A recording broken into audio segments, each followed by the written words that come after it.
La historia que quiero vivir. Un viaje al pasado mexicano a la manera de José Manuel Villalpando.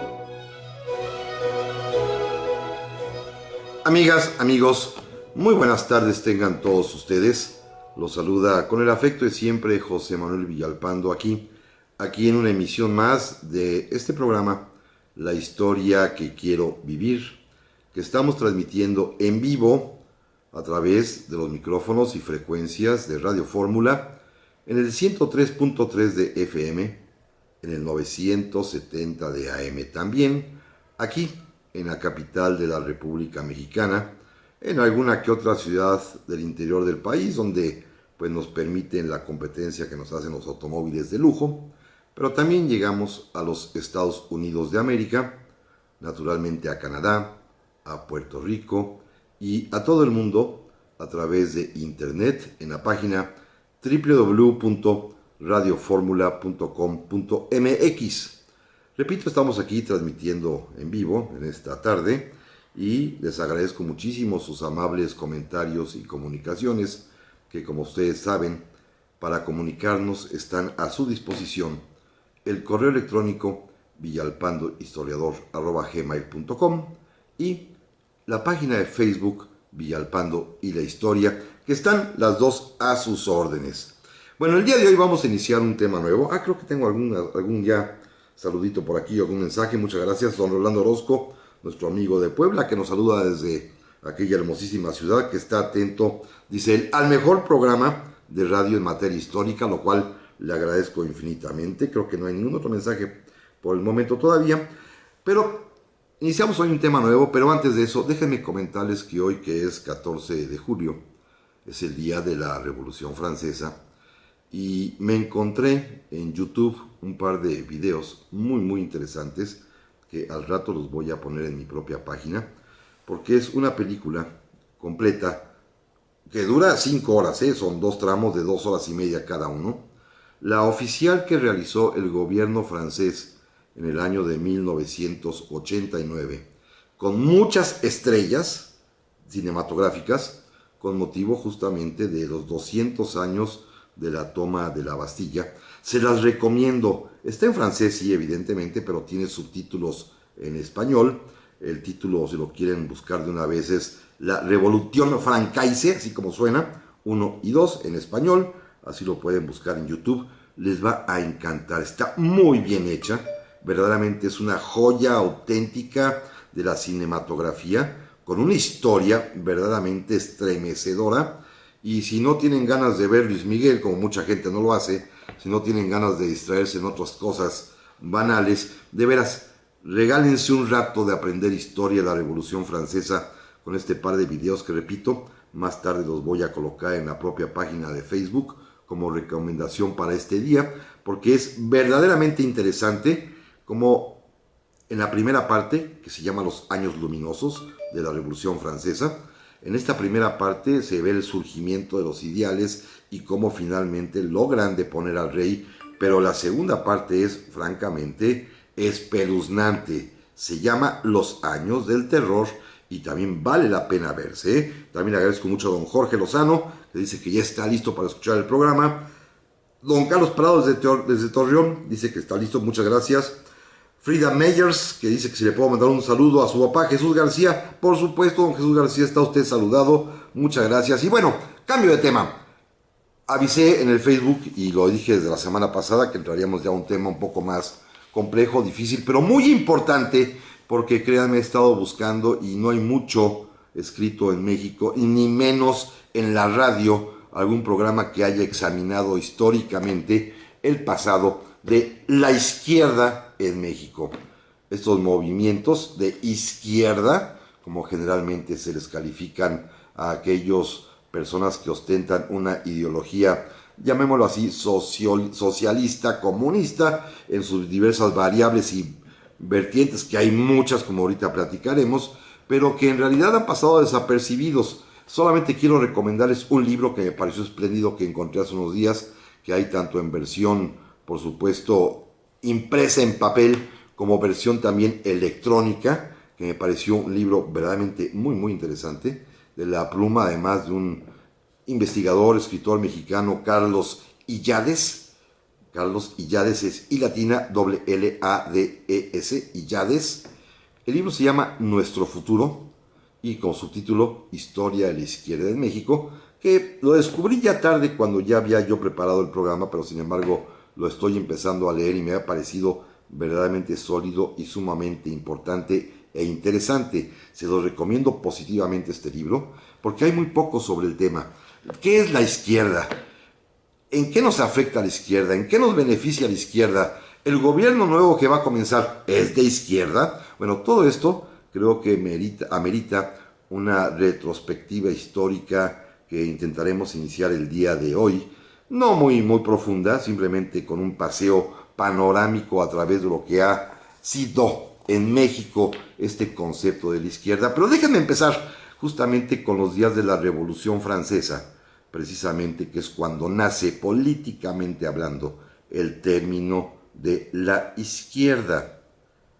En aquellos tiempos, justamente hace pues mucho tiempo, 1789, cuando ya después de la toma de la Bastilla, que ocurrió un día como hoy, pero posteriormente cuando se instala la Asamblea Nacional, los diputados franceses que se habían colocado a la izquierda del presidente de debates allí, en el frontón del Palacio de Versalles, donde se instala la Asamblea de Representantes, pues estaban comprometidos con lo que ellos llamaban el problema social, la condición de los trabajadores, de los obreros, de los campesinos, y por el lado contrario, los que estaban sentados a la derecha del presidente de los debates eran aquellos diputados que de alguna manera formaban parte de la defensa de los intereses ya creados, de las situaciones ya de hecho, de los capitalistas, de la iglesia, del Estado, del gobierno monárquico, del ejército,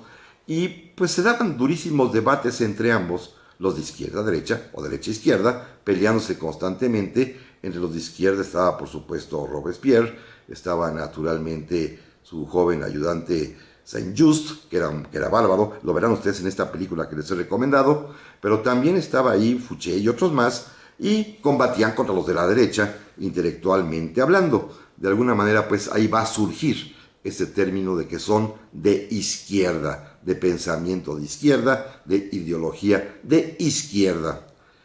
Déjenme avanzar en el tiempo rápidamente, porque como todos sabemos, en el año de 1848 es un momento decisivo para la conformación de este pensamiento de izquierda ideológicamente llamado socialista o comunista, cuando Carlos Marx escribe y publica el famoso manifiesto del Partido Comunista en ese año de 1848, que comienza, eso lo aprendimos casi todos en la prepa, con aquella frase que dice: un fantasma recorre Europa, el fantasma del comunismo, y que pues tuvo mucha aceptación y fue muy leído en Europa de su tiempo. Pero lo que me importa decirles es que estas ideas llegaron a México.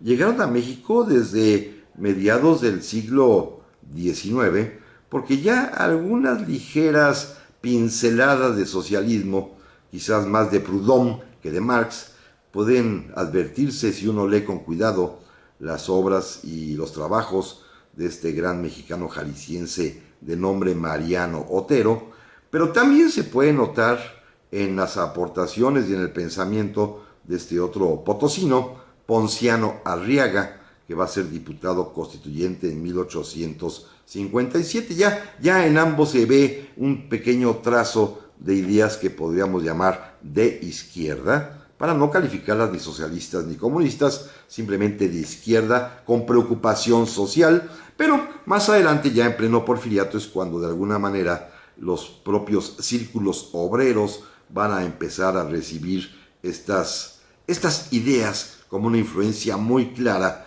para poder participar en la defensa de sus derechos como trabajadores. Allí empieza tímidamente a esparcirse las ideas del sindicalismo, las ideas del derecho de huelga. Todavía, repito, muy tímido porque nadie se atreve, Recuerden, amigos, las primeras huelgas se dan hasta el siglo XX con Cananea y con Río Blanco, pero ya a finales del XIX comienza poco a poco a sentirse la presencia ideológica del pensamiento de izquierda, que curiosamente va a recibir un fuerte acelerón por donde menos se lo imaginaron. La Iglesia Católica, aunque ustedes no lo crean, rebasó por la izquierda cuando a finales de este siglo XIX el Papa, el Sumo Pontífice León XIII, publique su encíclica Rerum Novarum, que en latín significa en español cosas nuevas. Una postura que da origen a la Iglesia Social Católica y que pide, el Papa pide el reconocimiento a las agrupaciones sindicales, el derecho de huelga para los obreros y sobre todo una aportación importantísima de la Iglesia es la exigencia de un salario mínimo que sea suficiente para cubrir las necesidades de un obrero jefe de familia. Y a partir de ahí se van a desencadenar en México, bueno, la Unión Católica Obrera, que tendrá muchos agremiados, y algo muy importante, las damas, la Asociación de Damas Vicentinas de San Vicente de Paul, que se van a encargar de promoverlo. Volvemos enseguida. Y estamos aquí, amigas, amigos, en este segundo bloque de esta tarde. Mil gracias por su atención, le aprecio mucho a don Raúl Tamayo, que siempre nos escribe desde Indianápolis, nos manda una hermosísima foto panorámica de esta ciudad, que sí se antoja conocer francamente. También le aprecio mucho a Margo Galván, que me envía un saludo y dice que el programa está interesantísimo, se lo agradezco infinitamente. También don Fernando Montemayor, que está conduciendo hacia el norte de los Estados Unidos y que ha empezado a disfrutar la historia de México con el mejor profesor. Gracias, se lo agradezco infinitamente, muy amable. También, pues no me dice en qué parte anda, dice hacia el norte de los Estados Unidos, pero cuando pueda escríbeme para saber por dónde anda usted. Nuestra querida amiga Chispita Micú nos ha saludado, muchas gracias, se lo aprecio mucho. Don Federico Flores también, que siempre nos escribe, me pregunta que si es cierto que el introductor de la izquierda en México fue el griego Plotino Rodán Canati. Sí lo fue él. Este es un personaje muy simpático, muy extraño. Pero su influencia creo que no fue mayor. Ha sido demasiado celebrado porque ya veremos ahorita que el empujón fuerte viene también de fuera, pero no de este hombre. Porque este hombre pues, se pasó varios años de su vida ahí con una escuela semisocialista, pero en un momento de franca incomprensión del tema. No interesaba mucho. Ya lo veremos ahorita a continuación. También le agradezco mucho a Gabriela Tamayo, que me dice que ella no ve a Luis Miguel, que si puedo repetir el nombre de los dos documentales que he comentado. Bueno, es uno solo dividido en dos, que se llama La Revolución Francaise 1 y 2. El primero, Los Años Luminosos, el segundo, Los Años del Terror. Lo encuentran en YouTube, pero yo lo voy a subir al rato la liga en mis páginas de Facebook, ahí los voy a colocar para que ustedes puedan encontrarlo. Muchísimas gracias. Y don Aarón Martínez también dice que está escuchando el programa con mucha atención, así como Daniel Hernández desde Tehuacán, Puebla. Se los agradezco infinitamente. Bueno, decía yo pues que hasta las damas católicas de San Vicente de Paul le van a entrar a ese tema de la doctrina social de la Iglesia, con un socialismo católico muy singular, en el cual se trata de llevar la caridad no como un acto generoso y desprendido de vez en cuando, sino como algo obligatorio para los patronos. Pero finalmente, bueno, no pasa a mayor cosa hasta que estallan los dos famosos movimientos obreros, tanto en Río Blanco, en Veracruz, como en Cananea, allá en Sonora, que van a ocasionar una respuesta del gobierno que va a reprimir y a sofocar a los obreros en huelga y que va a dar origen a nuestra propia tradición de defensa de los derechos del trabajo. No son todavía socialistas ni comunistas, tienen alguna que otra idea por ahí muy tenue que ha llegado hasta ellos, pero aún no tienen esta connotación clarísima de ser de izquierda, son simplemente trabajadores en defensa de sus derechos. Cuando llega la Revolución Mexicana, hay que decirlo con claridad, pues ya hay varios pensadores que se han preocupado por examinar la cuestión del derecho del trabajo, de la cuestión laboral, de los mínimos esenciales que requiere un obrero y un campesino para poder sobrevivir. Y repito, aún no están teñidos de izquierda, más bien estos pensadores, y me voy a referir a uno solo, José Natividad Macías, que más adelante será el autor del artículo 123 de la Constitución, él, así como varios otros como Pastor Roa, pues tenían sus ideas directamente abrevadas de la doctrina social de la Iglesia y van a fundar la famosísima Casa del Obrero Mundial. ¿Se acuerdan esa que tiene hoy nombre de calle aquí en la Ciudad de México? Bueno, la Casa del Obrero Mundial fue la primera agrupación laboral de trabajadores medio sindicalista, mutualista a la vez, que fue permitida gracias al apoyo del presidente Francisco Ignacio Madero, pero hay que decir que en 1913, el día 1 de mayo, cuando ya gobernaba Victoriano Huerta, el usurpador, a México, Huerta permitió que la Casa del Obrero Mundial, ese día 1 de mayo en que se recordaba a los mártires de Chicago,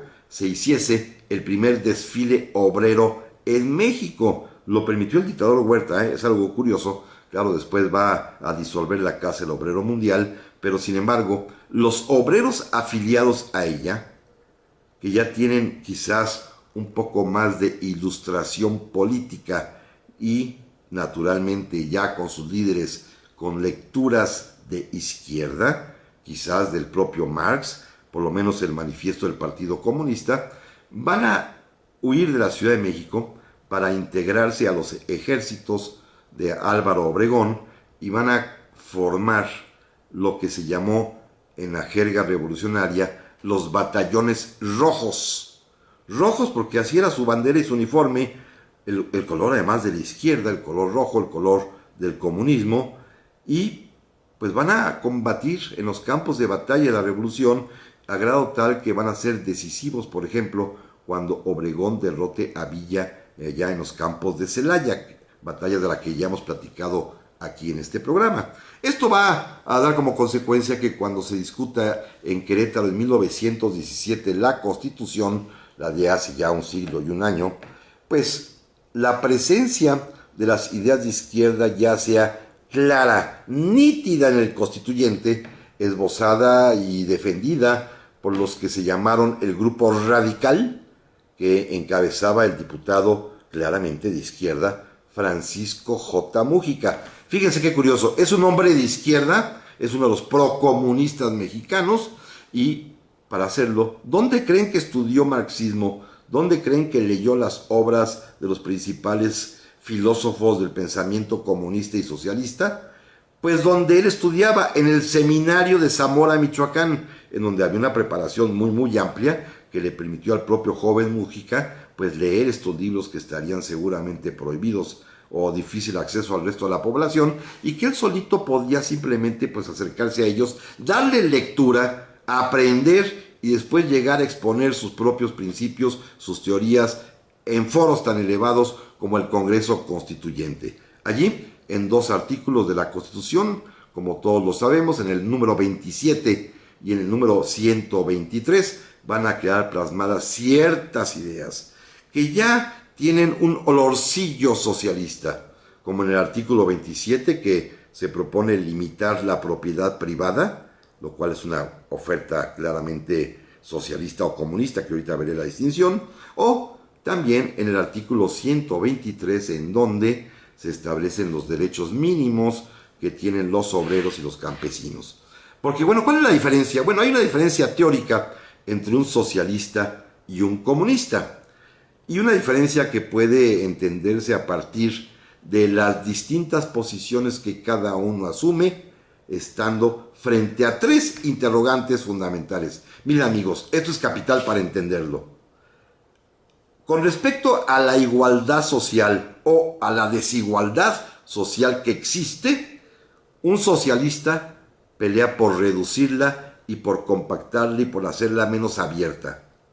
Un comunista pelea por desaparecer las diferencias de clases sociales y establecer la igualdad, la absoluta de todos en las mismas condiciones económicas, todos pobres seguramente. Con respecto a una segunda interrogante, la propiedad privada, un socialista quiere que se fraccione, que haya muchos pequeños propietarios, muchos, para que así esté distribuida la riqueza económica En cambio, un comunista pide la abolición total de la propiedad privada.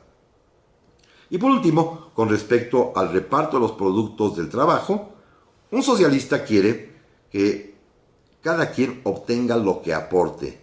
El que trabaje más, que gane más, el que trabaje menos, que gane menos, pero todos recibiendo algo. En cambio, un comunista, no, todos tienen que recibir lo mismo, pero ganará más el que tenga mayor necesidad. Por ejemplo, no es lo mismo para un comunista el que tiene 2 hijos que el que tiene 7. Este debe ganar, obviamente, mucho más. Son las, digamos, de alguna manera, las posiciones básicas que diferencian a un socialista o a un comunista, pero todos tienen en común que están hablando acerca de historia.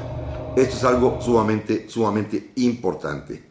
También hay que decir que finalmente lo que va a desatar el entusiasmo por la izquierda, el entusiasmo por las ideas socialistas o comunistas, va a ser que en ese mismo año de 1917, cuando en febrero en México, en Querétaro específicamente, se está promulgando nuestra Constitución, en octubre de ese mismo año está estallando en la Gran Rusia, en el Imperio Ruso, la famosísima Revolución de Octubre, que encabezada por Vladimir Ilich Lenin, va a derribar finalmente al zar Nicolás II y al año siguiente pues va a ocasionar y a propiciar el asesinato del zar, de la zarina, de las princesas Anastasia, Alejandra y todas las demás, del zarevich, el joven príncipe, y de todo lo que lo acompañaban en aquella ciudad de Ekaterimburgo, que hoy se volvió famosa por ser sede del Mundial de Fútbol, y en ese lugar, pues simplemente una vez liquidado el zar,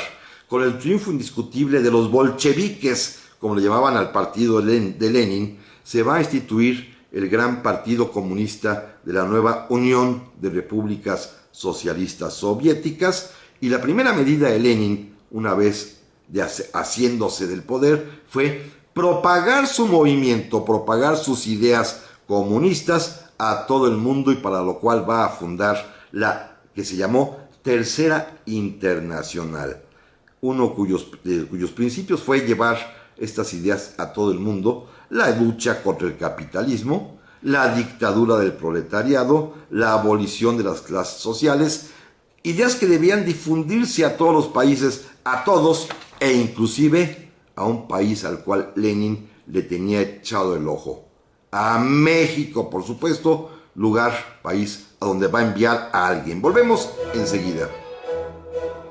Y estamos aquí, amigas, amigos, para este tercer bloque de esta tarde de la historia que quiero vivir. Muchas gracias a nuestro amigo Iván García, que ya me escribió que está al pendiente del programa, se lo aprecio enormemente. Me manda una foto de un muñeco de cera de Miguel Hidalgo. También agradezco mucho a Daniel Hernández, que nos saluda desde Tehuacán, Puebla. Muy amable, se lo apreciamos muchísimo. Don Leopoldo Espinosa, que me escribe desde Ensenada y dice que está interesante el tema sobre el socialismo a la izquierda en México, que es un tema que no es muy popular en otros medios, ni aún en las mismas escuelas. En efecto, don Leopoldo, es un tema esquivado porque, pues de alguna manera siempre se tuvo cierta aversión, cierta asepsia de no meterse mucho en eso, pero yo creo que para poder saber y conocer y entender muchas de las cosas que estamos viviendo, pues hay que saber historia, y la historia no solamente son los hechos de nuestros grandes héroes, no solamente es el Palacio Nacional como platicamos el otro día, tampoco la historia del México en los campeonatos de fútbol, que también lo hicimos, pues también es la historia de estas ideas que no encontraron mucho eco durante más de un siglo, como ahorita platicaremos y en siguientes programas, sino que pues quedaron un poquito apagadas, aletargadas, ya sea por la falta de difusión, porque tenían muy pocos partidarios, también es la verdad, o porque pues finalmente pues no era conveniente para los intereses creados andar difundiéndolas.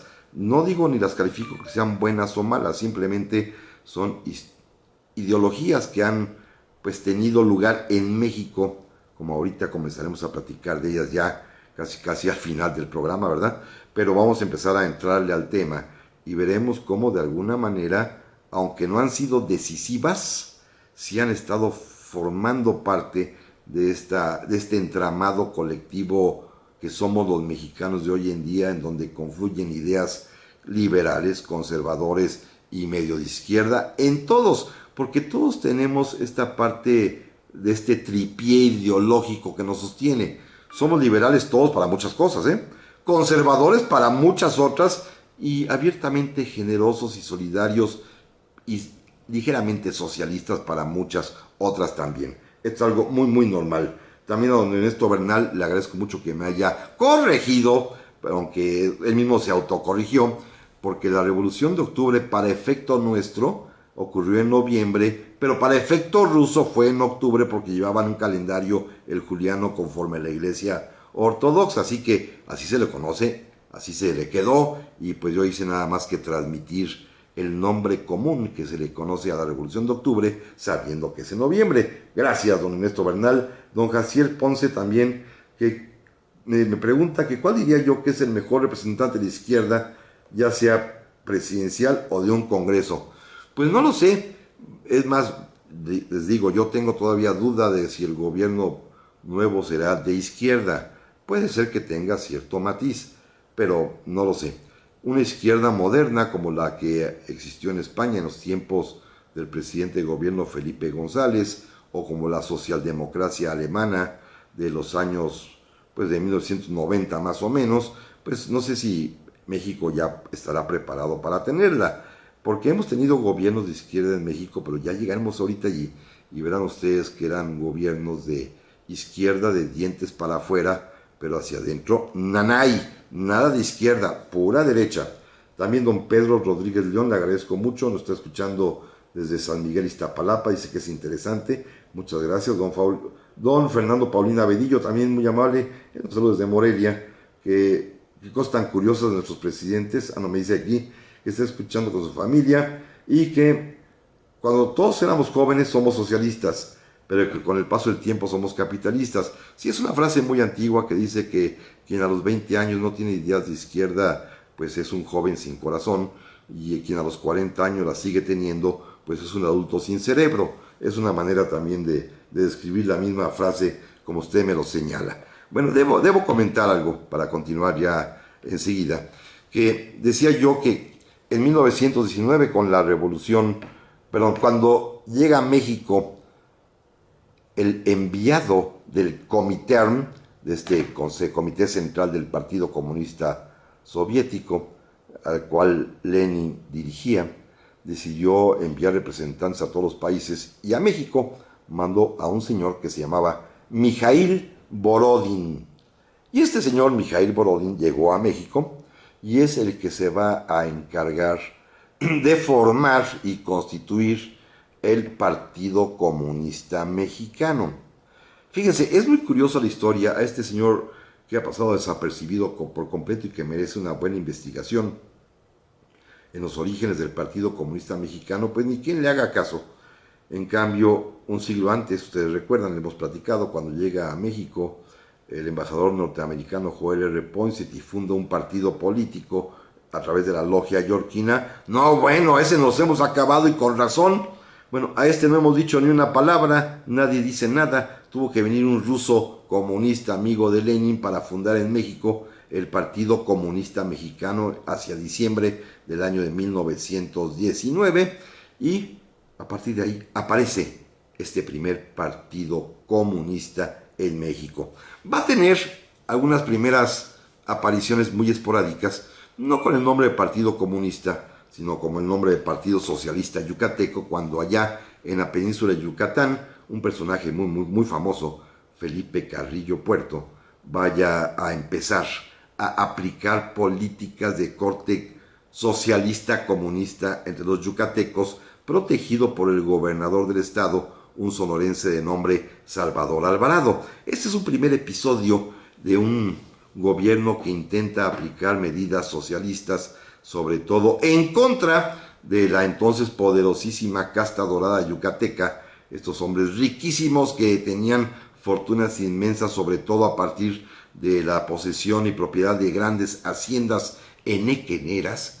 A estos hombres pues se van a ver afectados por las medidas de corte comunista que trata de implantar Felipe Carrillo Puerto, a quien de plano van a mandar matar, y una vez liquidado, pues se acaba el tema. Pero en la Ciudad de México, y aquí voy a un punto muy interesante, la primera acción o la primera manifestación del Partido Comunista Mexicano, escuchen amigos que esto es un dato bien curioso y que vale la pena meditar y que también falta un buen estudio que profundice en el tema, es la fundación de estos comunistas de una organización que se llamó el Movimiento Inquilinario. Allá en 1922, un movimiento a favor de los inquilinos, es decir, de aquellas personas que tenían que rentar casa o departamento para poder vivir. Los encabezó un comunista mexicano que se llamaba Herón Proal, que hoy tiene nombre de colonia aquí en la Ciudad de México, Herón Proal, y tenía una pretensión muy curiosa.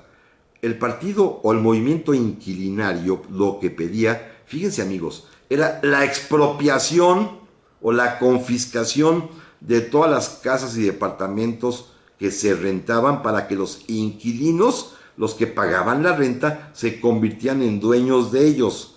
Por supuesto, esto fue todo un escándalo, naturalmente, allá en 1922, porque las leyes civiles, como hasta la fecha, contemplan el contrato de arrendamiento por el cual el propietario de una cosa o una casa o un departamento pues tiene derecho a rentarlo a quien quiera pagar la renta mediante un contrato en el cual se conviene precio y se convienen los deberes de cada quien. Esto sucede muy normalmente en todo el mundo, pero en México se les ocurrió a estos señores amigos de Herón Proal, del movimiento inquilinario, que la lucha comunista sería por la expropiación de las casas habitación o de los departamentos en renta para beneficio de los inquilinos. Por supuesto fracasó y no pasó absolutamente nada. Y ahora déjenme aventarme una ocurrencia que seguramente a muchas personas no les va a gustar, pero así fue en realidad.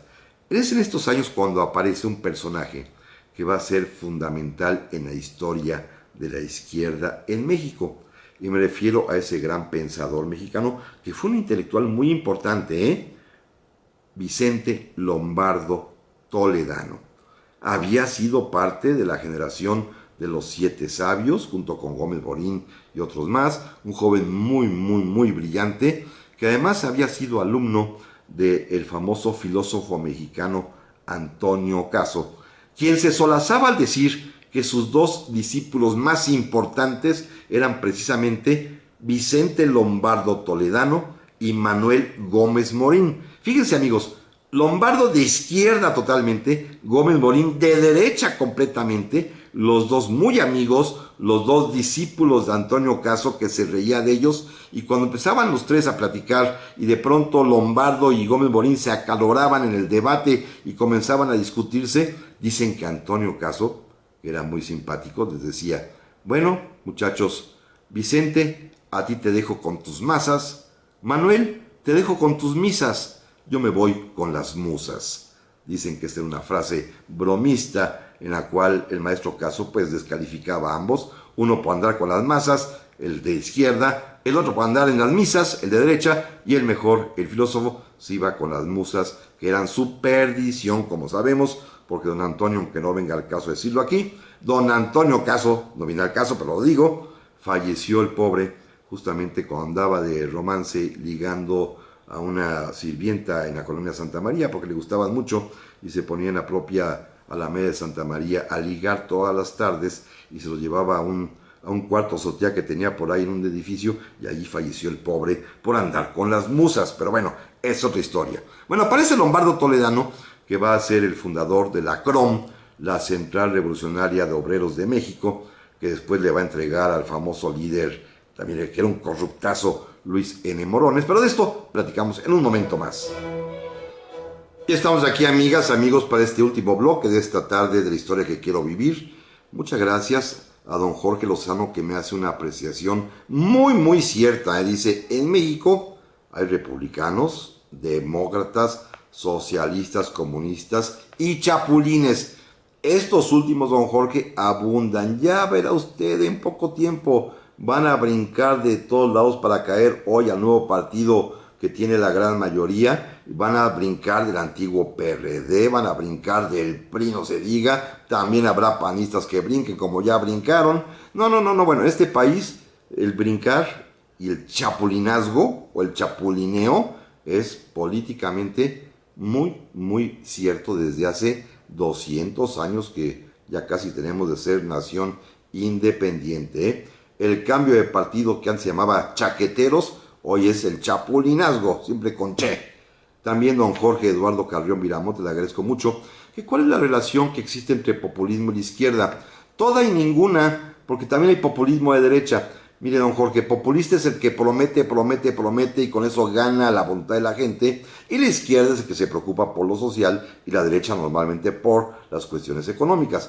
Pero el populismo no es inherente a la izquierda, es simplemente una manera de ser político, que lo mismo se da en la derecha que en la izquierda. Eso para mí sí me queda muy claro. También le agradezco muchísimo a don Carlos G. Almazán, que me esté escuchando. Fíjense qué interesante. Él se encuentra en Portland, en Oregón, y su señora esposa Olivia en San Juanito de Escobedo, Jalisco, y que los dos están simultáneamente escuchando el programa. Así que este programa es Lazo Unión en un matrimonio que por ahora se encuentra distante en la geografía de este continente. También a mi queridísima amiga, alumna, a colega abogada, Iliana Palestino, le agradezco infinitamente, dice que es un buen tema de la izquierda. Y por último, el día de hoy también le agradezco muchísimo a doña Rosa Araceli Rotaeche, que me hace ahí una interesantísima observación, porque efectivamente, como decía José Vasconcelos, y ya para entroncar con el tema que estamos platicando, Vicente Lombardo Toledano fue el primer imitador mexicano del sovietismo soviético. En efecto, ahí iba yo.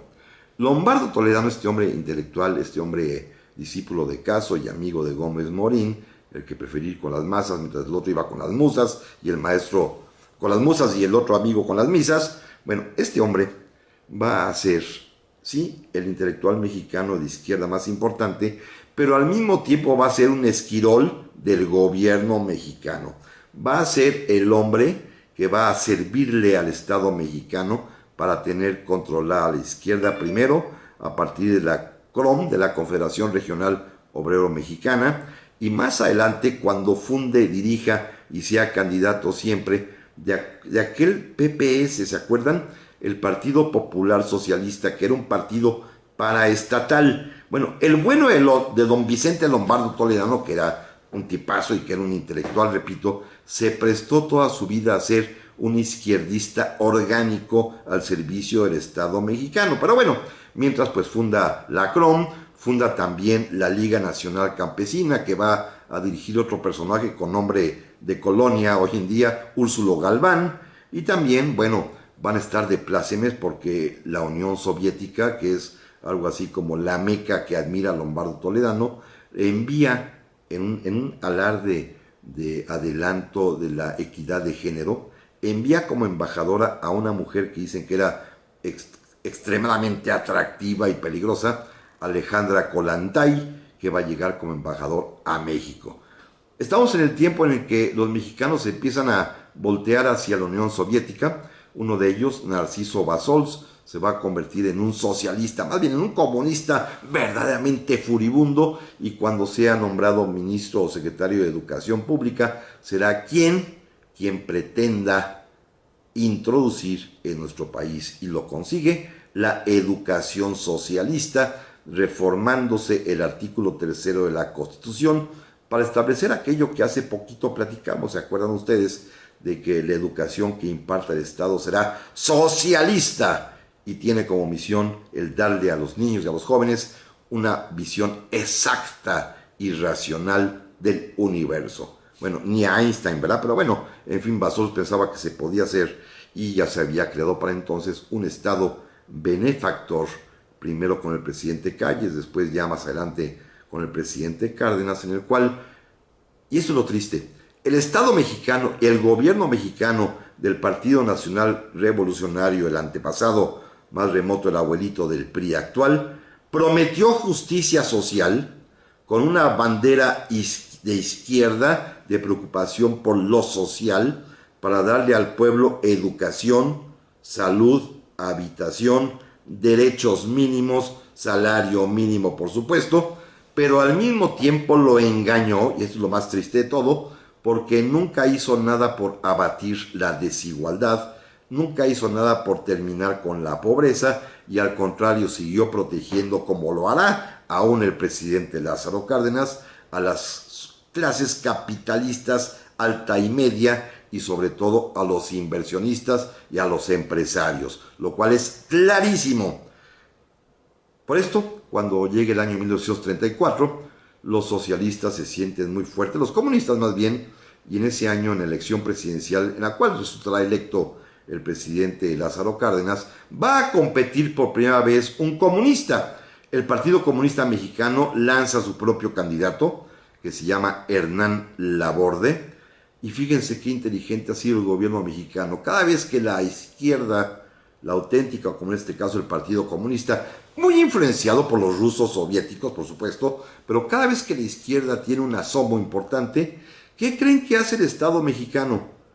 Pues permite que se creen más partidos de izquierda que controlan, y apareció así un Partido Socialista de Izquierda, así se llamaba, que postuló como candidato a un militar, al coronel Adalberto Tejeda, un veracruzano, para que la propia izquierda se peleara entre sí y se dividieran los votos. Esto ha sido el común denominador de la izquierda en México, ¿eh? Se fraccionan en mini partidos y se pelean por los votos. Así pasó desde el año de 1934, por supuesto, tanto el Partido Comunista de Hernán Laborde como el Partido Socialista de Adalberto Tejeda, pues tendrán una votación ínfima y no van a poder con el arrastre que tiene el general Lázaro Cárdenas, que va a establecer durante su gobierno lo que podríamos llamar el socialismo a la mexicana. Un impulso notable al reparto agrario, naturalmente un impulso notable al movimiento obrero, eso, los obreros de la mano de Lombardo Toledano que van a fundar la CTM, un impulso notable a la soberanía nacional a través de la expropiación petrolera, tres actos fundamentales: lo agrario, lo obrero y el petróleo, lo cual le da un carácter de izquierda, por supuesto, al gobierno de Cárdenas, pero al mismo tiempo un apoyo internacional porque defiende a la República Española, en cuyo gobierno el presidente de gobierno, Manuel Negrín, es un comunista, y México los apoya y enviamos armas. Después, como todos sabemos, recibimos a los refugiados españoles, entre ellos una gran cantidad de intelectuales y políticos de izquierda, pero también le dimos asilo a León Trotsky, el enemigo, el perseguido de José Stalin, que va a ser recibido como huésped de honor aquí en México. Todo ello es la política de izquierda del presidente Cárdenas, hacia afuera, pero hacia adentro las cosas no cambian, porque sostiene como secretario de Hacienda a un hombre de derecha. Yo no diría de extrema derecha, pero sí de una derecha nacionalista, que lo será el gran secretario de Hacienda, Eduardo Suárez, que va a ocupar la cartera durante 12 años. Imagínense nada más. Se vale ser de izquierda hacia afuera, pero hacia adentro la economía nacional se sostuvo con la libertad de empresa, con cierta protección a los obreros, con un pacto tácito o implícito entre la clase empresarial y el Estado, que protegió a los inversionistas y al mismo tiempo pues obligó a ellos a darle salario mínimo y algún tipo de ayuda a los obreros. Pero finalmente el Estado mexicano nunca se atrevió a declararse socialista ni de izquierda. Para esto hay que hablar también de algo importante: las propias peleas entre los comunistas. Recuerden que a la muerte de Lenin van a disputar el poder del Comintern, de este partido central del Partido Comunista Soviético, dos personajes, Stalin y Trotsky. Va a triunfar Stalin, Trotsky saldrá huyendo, y a partir de ahí se van a empezar a matar entre sí los que defienden a uno o los que defienden a otro. Trotsky, refugiado en México, va a encontrar el apoyo primero de destacados comunistas mexicanos como Diego Rivera, como Frida Kahlo, pero otros comunistas como David Alfaro Siqueiros lo odia, y es él quien va a ir a ametrallar la casa de Trotsky, lo cual obligará a Rivera y a Frida a retirarse del Partido Comunista. Trotsky será asesinado por un enviado de Stalin y finalmente, pues en México también comenzarán a repetirse las purgas comunistas que sucedían en la Unión Soviética. Pero de esto vamos a platicar ya, amigas y amigos, en un programa más adelante. Por ahí, hoy vamos a terminar justamente aquí, con esta mención muy clara de que la izquierda en México llegó para quedarse en aquellos años, de que se funda el Partido Comunista en 1919, que el gobierno de izquierda mexicano más famoso, el de Lázaro Cárdenas, no lo es tanto, y que finalmente, a partir de Cárdenas, como ya veremos en otra ocasión, pues va a comenzar la acción de la izquierda por 3 vías diferentes: la institucional de los partidos, la de confrontación con las guerrillas y la intelectual con los pensadores. Pero esto lo vamos a platicar en otra ocasión. Por hoy, muchísimas gracias a todos ustedes, por supuesto a don Raúl en la operación, en la producción, a nuestro nuevo productor y amigo Guillermo López Negrete, y a todos ustedes, amigas y amigos, nos escuchamos primero Dios la semana próxima. Pásenla muy bien y hasta pronto.